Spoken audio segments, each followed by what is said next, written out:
Saudações, bem-vindos ao 13º e também antepenúltimo vídeo da série de Portugal Studio. Bom, como já é um comunicado recorrente por agora, se você pulou algum vídeo anterior, recomendo que assista, especialmente aqueles de vetores e matrizes, porque, como já é nosso costume, vamos usar alguns exemplos desses vídeos passados para incrementar nosso novo conteúdo. Certo? Então nesse vídeo a gente vai falar de funções, que também são conhecidas como procedimentos, subrrotinas. Tá bom?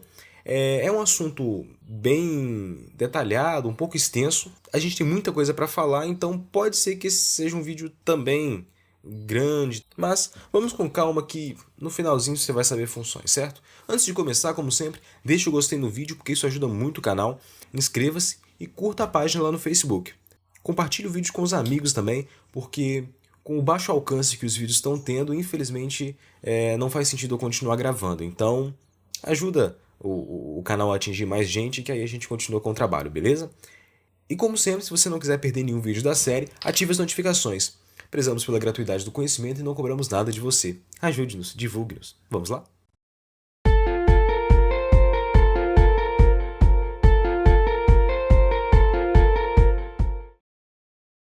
Bem, temos uma pequena empresa que fabrica bolos recheados e cobertos.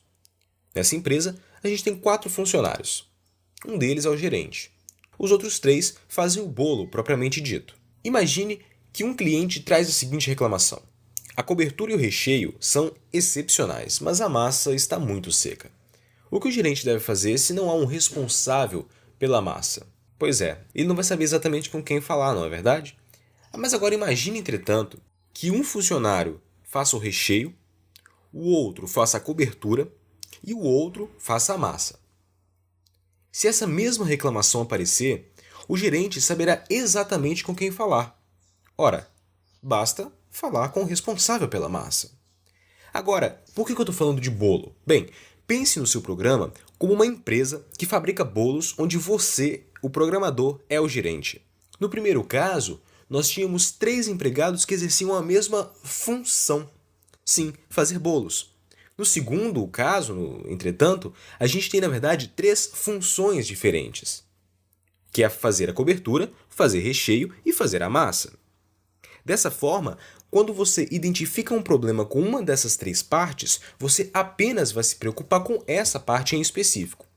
Então, o principal objetivo das funções é dividir um problema grande, no caso, criar um bolo, em vários problemas menores, no caso, criar a massa, criar a cobertura e criar o recheio, que serão resolvidos individualmente e com um procedimento muito mais simples.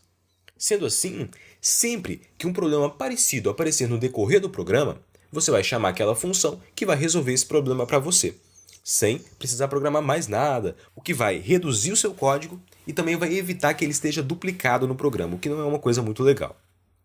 Bom, agora depois de tanto exemplo de criar uma fábrica de bolos, é hora de falar em termos técnicos e práticos. Se aplicarmos o meu exemplo da fábrica de bolos na programação, teremos que os 3 empregados exercem, na verdade, 3 funções do programa. E o último, que gerencia a produção, é exatamente a função início. Ele será responsável por invocar as funções dos demais, certo? Ou seja, é dentro da função início que vamos chamar todas as demais. Isso significa que, além de obrigatória, essa função é a função principal do programa. Sem ela, nosso programa não executa. E ela é a única função executada no início do programa. Todas as demais deverão ser chamadas dentro de uma outra função que já está em execução. Certo? Mas na programação, cada função tem 3 componentes. E eu vou mostrar os 3 enquanto a gente declara elas daqui a pouquinho, tá bom? Primeiro, a primeira regra, que seria a regra 0 da função, é que uma função nunca poderá ser declarada dentro de outra. Pelo menos não no Portugal, ok? Então eu não posso declarar uma função dentro da função início, tá certo? Então, sempre que eu quiser declarar uma função, nós vamos fazer isso fora aqui da função início, certo? Eu tenho as chaves que delimitam a função início, eu vou declarar a minha função fora da função início, certo? Mas, lembrando, dentro do programa. Aqui fora, né? Eu vou criar uma função muito simples que é para escrever uma linha no console. Só isso, vamos lá.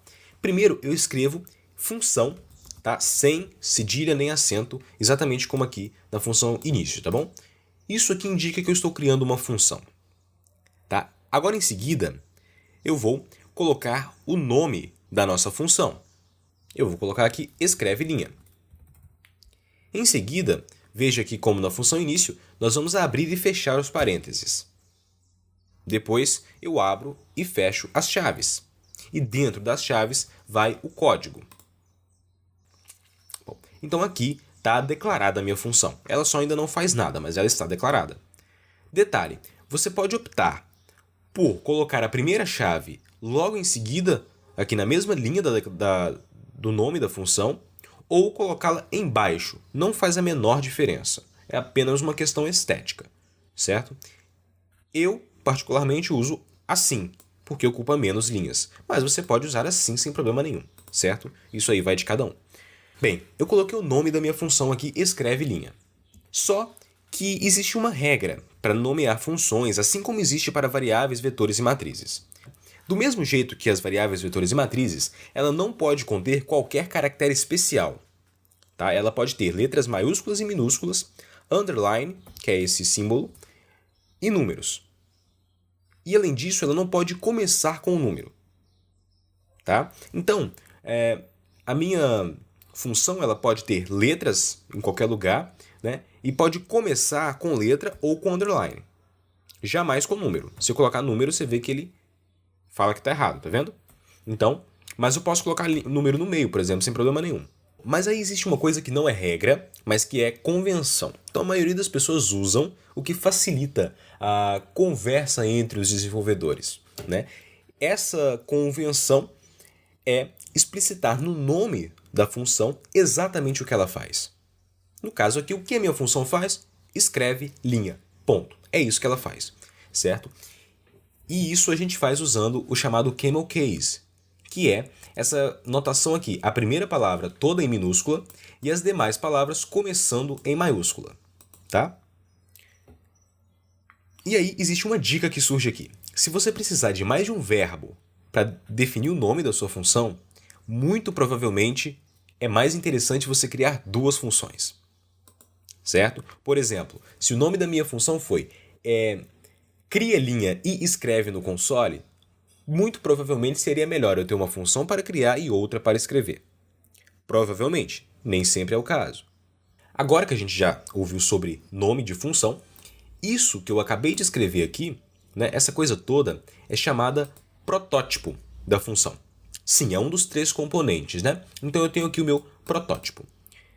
E agora, dentro das chaves, nós vamos colocar o código que vai resolver o problema da nossa função. O que essa função resolve? Ela escreve uma linha. Então, nós vamos escrever o código que resolve isso, né? Muito simples, escreva aqui entre, né? Quebra a linha, pronto. Esse código que eu escrevi é chamado corpo da função e é o segundo componente da função. Então, o corpo vai resolver o problema da minha função. Se eu executar agora o programa, veja que não acontece nada. Mas por que não acontece nada? Não tem um código aqui? Exatamente porque, como eu disse, a função início é a única que será executada no começo do programa. E não tem nada no corpo dela, então nada será feito. Para que essa função seja executada, ela precisa ser invocada. Nós acabamos de declarar ela aqui embaixo. Então agora nós precisamos invocá-la em uma função que já esteja sendo executada. A única função em execução aqui é a função início. Então nós vamos invocá-la dentro da função início. Veja como eu faço. Eu repito apenas o nome dela, seguido do abro e fecho parênteses. Aí ele está dizendo que a função escreva linha não foi declarada porque o nome dela é escreve linha, né? Então, pronto. Eu invoquei a função aqui agora, certo? Veja que quando eu der play, agora sim, a linha foi escrita. Eu posso até tirar essa quebra de linha do começo e pronto. certo? Então veja, aqui eu tenho a declaração da função, né, que vai dizer o que ela faz. E aqui eu estou invocando a minha função. Veja que eu posso, por exemplo, colocar aqui, escreva qualquer coisa e depois chamar mais uma vez a função escreva linha. Veja que a linha será escrita duas vezes, uma para cada vez que eu chamei a função. Ou seja, a função escreve linha vai ser executada toda vez que for invocada. Ok? Vamos agora, então, criar uma função um pouquinho mais elaborada. Uma função que some dois valores. Vamos lá. Função, né? A palavra função, em seguida o nome da função. Eu vou colocar aqui soma, certo? Abro e fecho parênteses, abro e fecho chaves. Tem uma dica aqui, né? Quando eu estou declarando uma função, eu posso apenas abrir as chaves e apertar Enter, que o Portugal fecha ela para mim.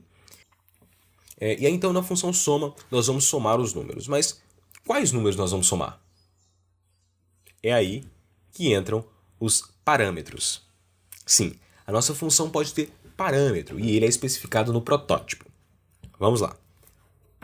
Existem duas formas de passar parâmetro, tá? Que são por valor e por referência, mas agora a gente vai ver só por valor. E aí na segunda parte do vídeo, que é aquela parte onde a gente desenvolve um exemplo, eu mostro a passagem por referência, que acho que vai ser mais fácil, tá bom?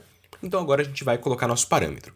Um parâmetro é uma variável que está disponível dentro da função e seu valor será passado na altura da invocação. Que rima bonita, não é mesmo? Mas eu não entendi nada. Bom, vamos com calma.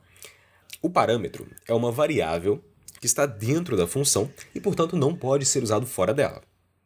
E o valor dessa variável vai ser passado enquanto estamos invocando a função. Isso é nessa parte aqui. Isso significa que cada vez que eu invocar uma função, eu posso passar um parâmetro diferente e obter um comportamento diferente da minha função. É como se a nossa empresa fornecesse bolos de coberturas diferentes.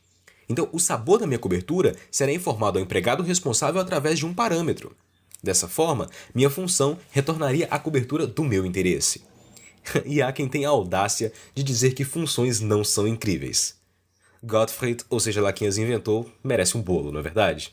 Pois bem, vamos então trabalhar com nossos parâmetros. A declaração dos parâmetros é similar à de variáveis não inicializadas. O que são variáveis? Veja o vídeo de variáveis. Lá está tudo explicado, ok? Vamos aqui. O parâmetro é declarado primeiro no protótipo da função, que é dentro desses parênteses aqui, né? Então, nós vamos colocar os parâmetros aqui. Como eu disse, ele é similar a variáveis não inicializadas. Ou seja, eu coloco primeiro o tipo, né? Como é soma, eu vou colocar dois tipos inteiros. Você pode colocar real, enfim. Vou colocar aqui inteiro e o nome do meu parâmetro. Eu vou colocar N1 de número 1 mesmo, tá? E aí eu coloco vírgula para colocar o próximo parâmetro. Inteiro N2. Posso colocar quantos parâmetros eu quiser. Se eu quiser só um, é só não pôr vírgula. Então, agora eu tenho dois parâmetros na minha função. Dois parâmetros inteiros. Isso significa que na hora de invocar essa função, eu preciso passar os dois valores para N1 e N2. Então, o que a minha função vai fazer? Escreva N1 mais N2. Então, ele está somando e escrevendo isso na tela. Só isso. Bom, eu fiz diferente aqui, eu coloquei a soma dentro de uma variável e eu vou escrever essa variável. Então, vamos fazer isso aqui. Vou dar play, nada aconteceu. Afinal, eu não invoquei a função. Eu vou apagar só isso do meio aqui e vou colocar, então, soma. Coloquei só soma. Veja que o Portugal está mostrando um erro. Vamos ver. A função soma espera dois parâmetros, mas não foi passado nenhum parâmetro. Vamos então aqui dentro colocar os valores dos parâmetros, né? Quais são os números 1 e o número 2 que eu quero somar? Eu quero somar 2, coloco vírgula, e eu quero somar 5. Passei dois parâmetros, está vendo? Que foi o 2 e o 5, que são valores inteiros. Veja que se eu colocar um valor que não é inteiro, o Portugal não vai aceitar.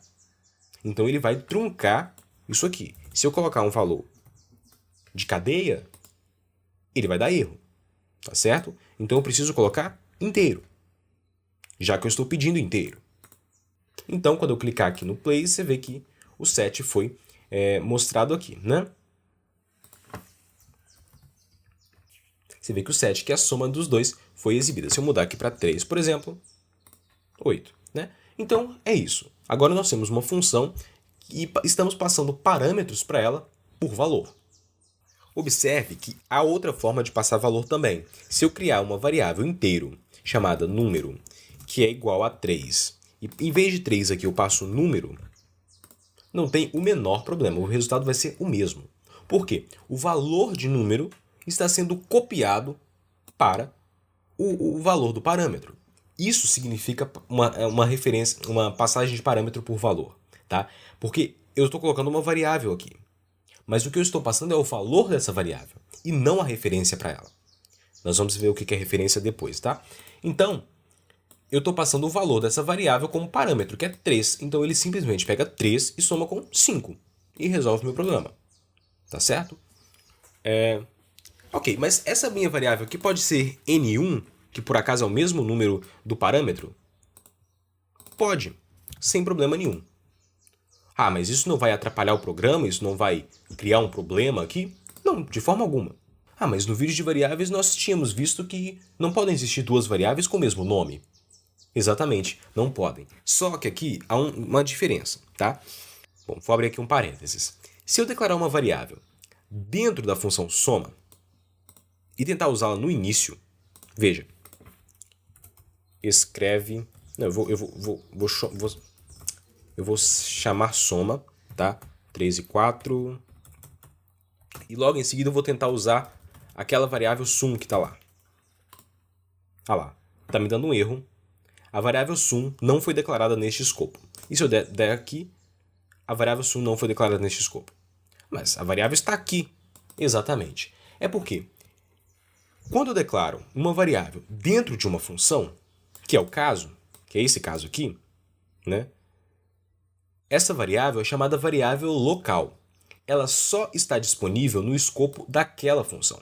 Escopo, no caso, é o ambiente em que ela está disponível, tá? Então, ela só vai estar disponível no escopo dessa função.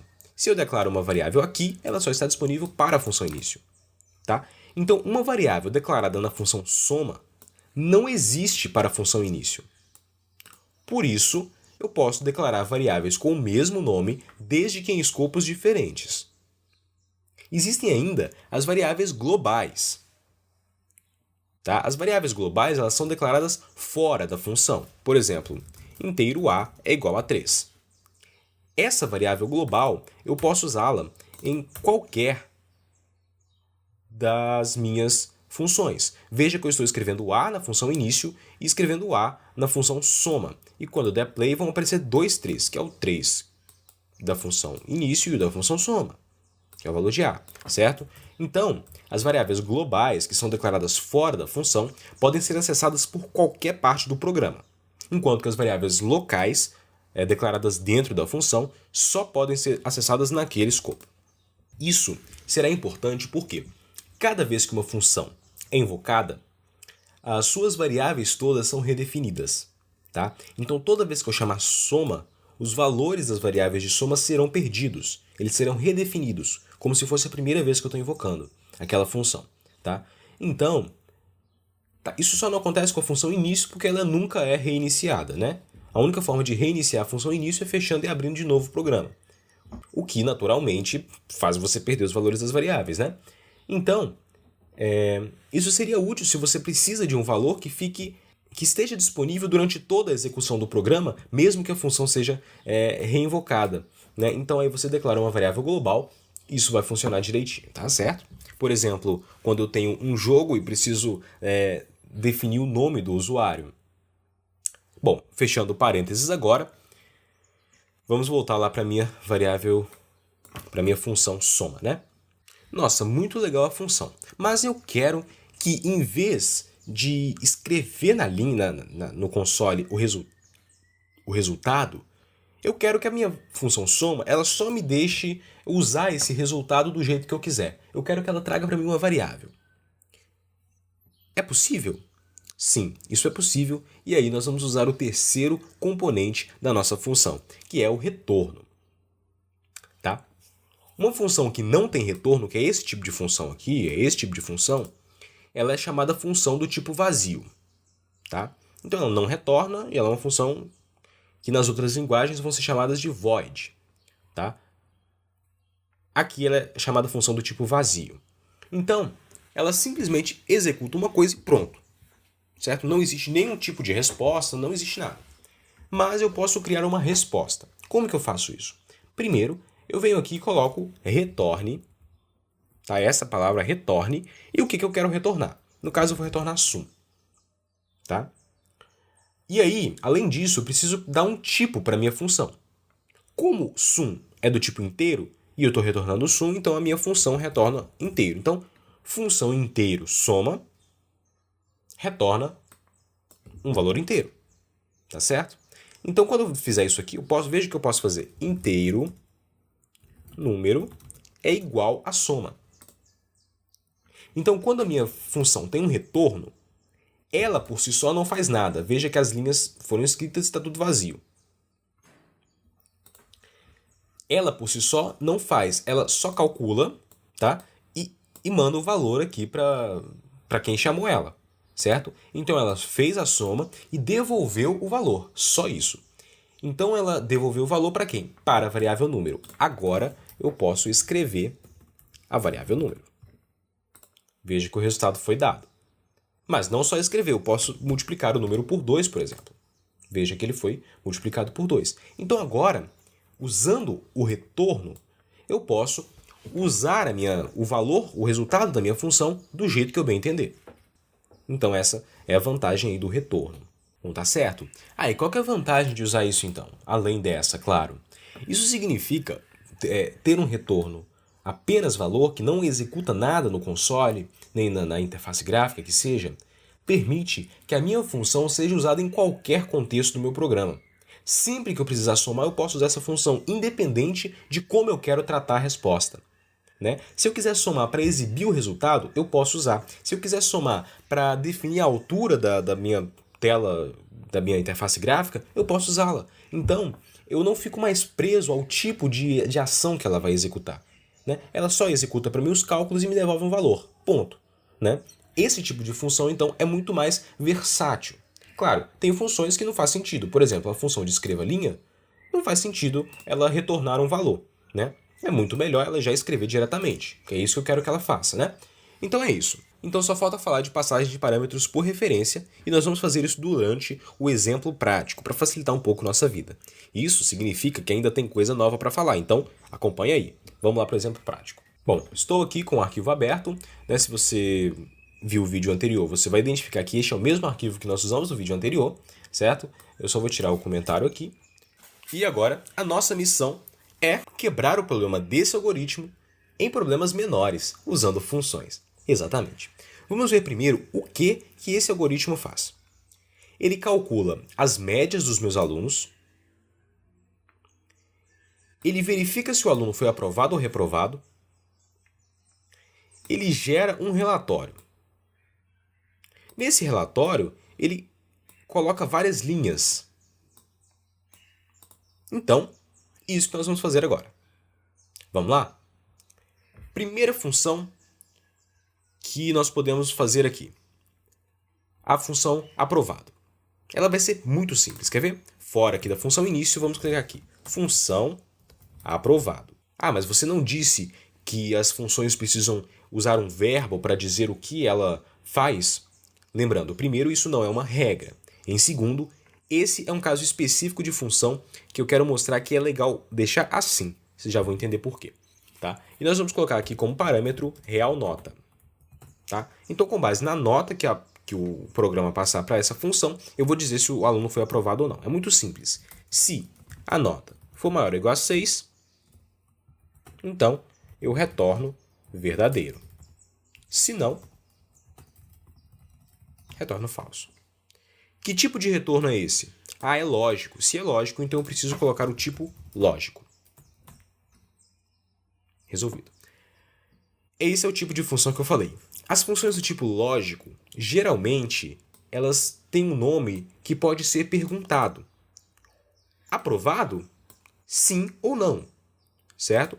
Eu não preciso colocar, por exemplo, assim, define se está aprovado. Não. Eu coloco aprovado, e aí a resposta vai ser sim ou não. Tá? Então, esse tipo de função eu pelo menos uso assim, certo? Não estou dizendo que não é uma regra, mas eu pelo menos uso assim. Né? Coloco aprovado, ou seja, coloco, por exemplo,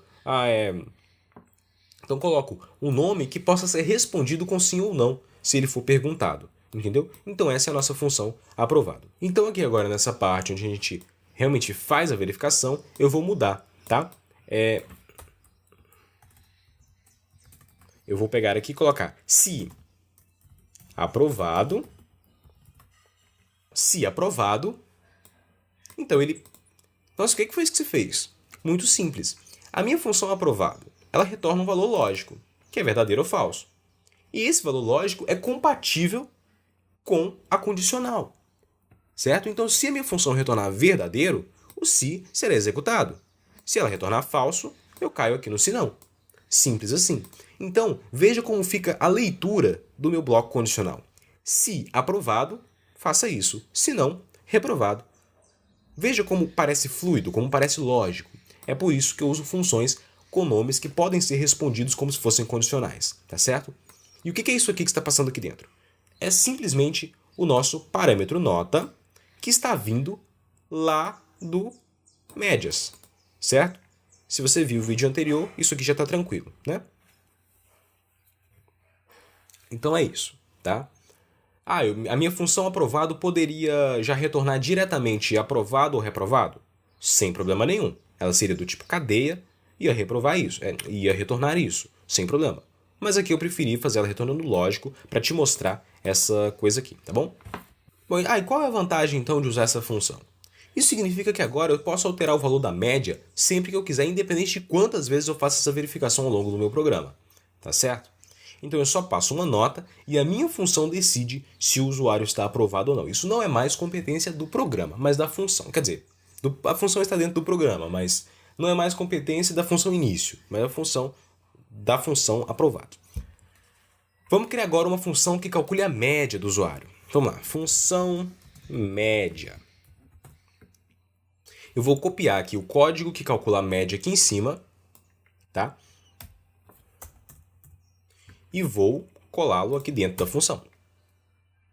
Certo, temos dois erros. Muito bem.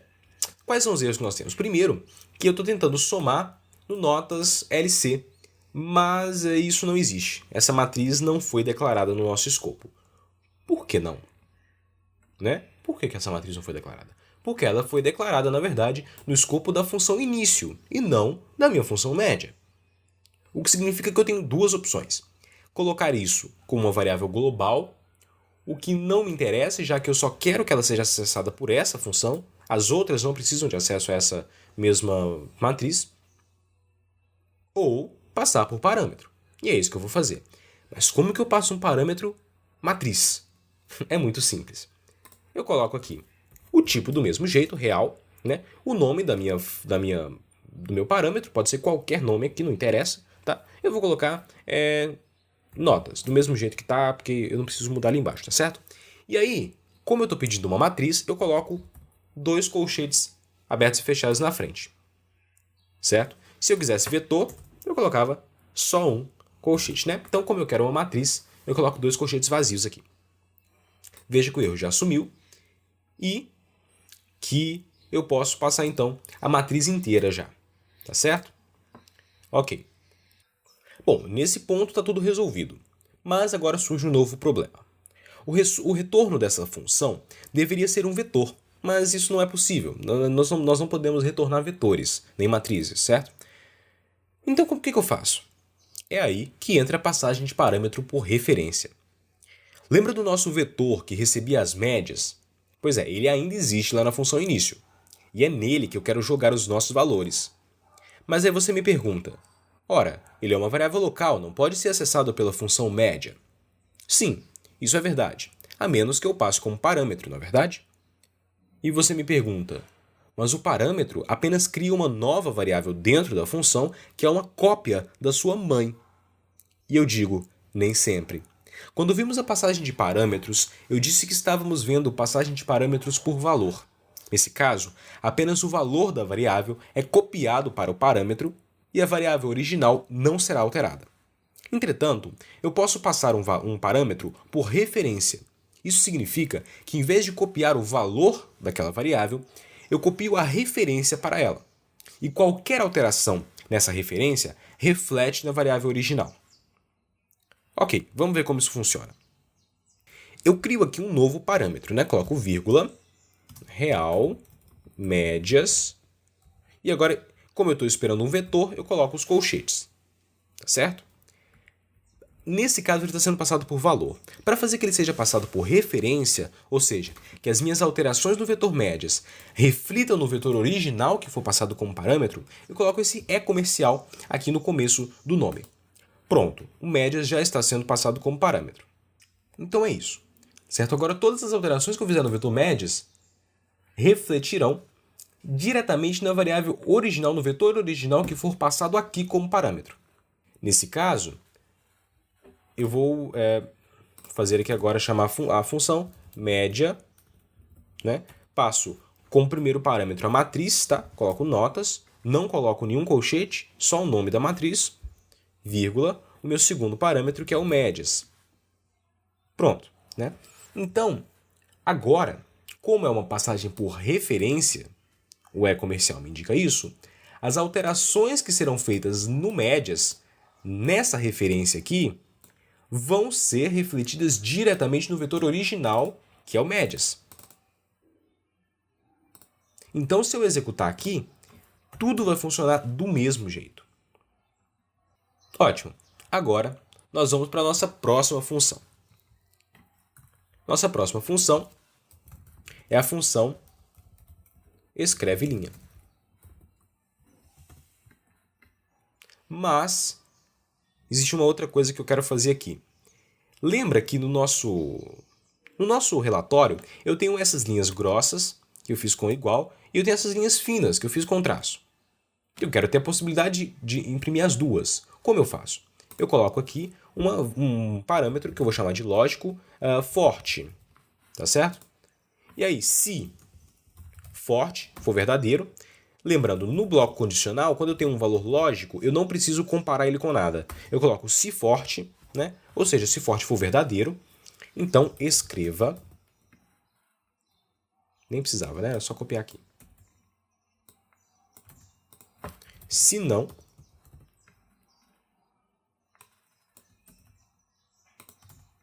pronto. Agora, no lugar disso aqui tudo, eu coloco escreve linha verdadeiro. Para os fortes, né, que são esses dois, e falso para esses aqui. Né? Quando eu executar aqui, digitar 1, veja que a mesma coisa foi feita. Né? As linhas do mesmo jeito, tudo igualzinho. Tá certo? Bom, tem mais uma coisa que eu queria separar aqui.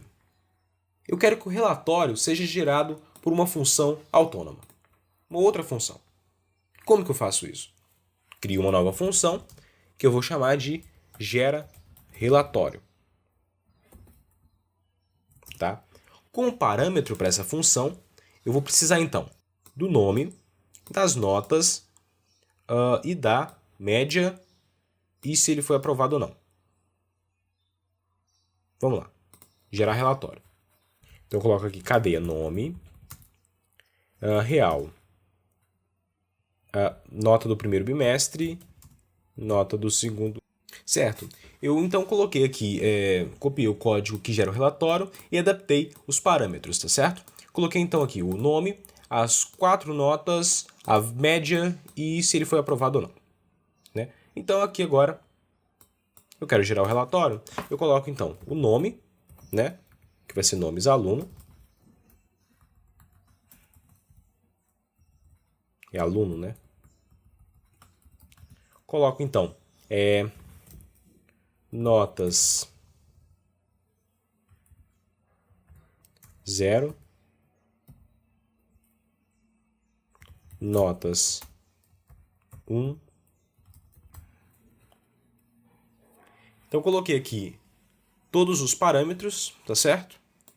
E aí o gera relatório deve gerar o relatório para a gente, 2, tá lá, relatório gerado exatamente como deveria ser feito, tá? Bom, então esse é o nosso código usando funções. Vamos fazer a nossa típica passagem aqui no nosso código, certo? Eu tenho a função início, que é a primeira que será executada. Declaro minha cadeia nomes e a cadeia notas. Logo em seguida, um vetor médias vazio. A função média será responsável por pegar essas notas, calcular as médias e atribuir nesse vetor. Digito o inteiro aluno, peço o código do aluno, limpo a tela, crio um KDE-APR. A função aprovado me diz se o aluno foi aprovado com base na média dele, que é o valor que está nesse vetor aqui, que a função média definiu. Então, eu invoco aqui a função gerar relatório, passo os dados para ela e ela gera o relatório para mim. Ela, por sua vez, usa a função escreve linha, que vai escrever uma linha. Então, observe, uma função pode usar outra função. Assim como a função início usa várias funções, as funções independentes podem usar outras funções também, tá certo? Isso não tem problema nenhum. Inclusive, existe um outro conceito que eu não vou mostrar neste vídeo, mas que são as funções recursivas, que uma função pode usar ela própria, certo? Então, durante a execução de uma função, ela se invoca e é reexecutada, e dependendo da condição, ela se reinvoca de novo. Isso vai sendo executado quase que em um loop, e é útil, por exemplo, para cálculo de fatoriais, certo? Em resumo, falamos hoje que as funções surgem para dividir um problema em problemas menores, o que permite a reutilização de código e diminui sua repetição. Vimos que a função é composta pelo protótipo, que contém os parâmetros, o corpo, que contém o código a ser executado, e, possivelmente, o retorno, que retorna um valor. Nesse caso, a função também teria um tipo. Descobrimos que uma variável pode ser global ou local.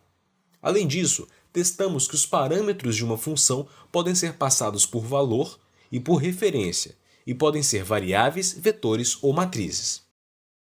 Bom, esse código aqui vai estar disponível na descrição, como todo vídeo, tá? E é isso, finalmente, que temos o vídeo de hoje. No próximo vídeo, vamos falar de bibliotecas, que são funções prontas fornecidas já pelo próprio Portugal. Não esquece de dar gostei no vídeo, inscrever no canal e compartilhar com os amigos, porque é aquilo que eu falei. Se o canal continuar tão em baixa quanto ele está no momento, infelizmente não tem como eu continuar gravando, tá certo? Então, compartilha com os amigos, dá aquela força lá. Qualquer dúvida, entre em contato lá pelo Facebook ou mesmo aqui pelo YouTube. E é isso, nos vemos no próximo vídeo. Até lá!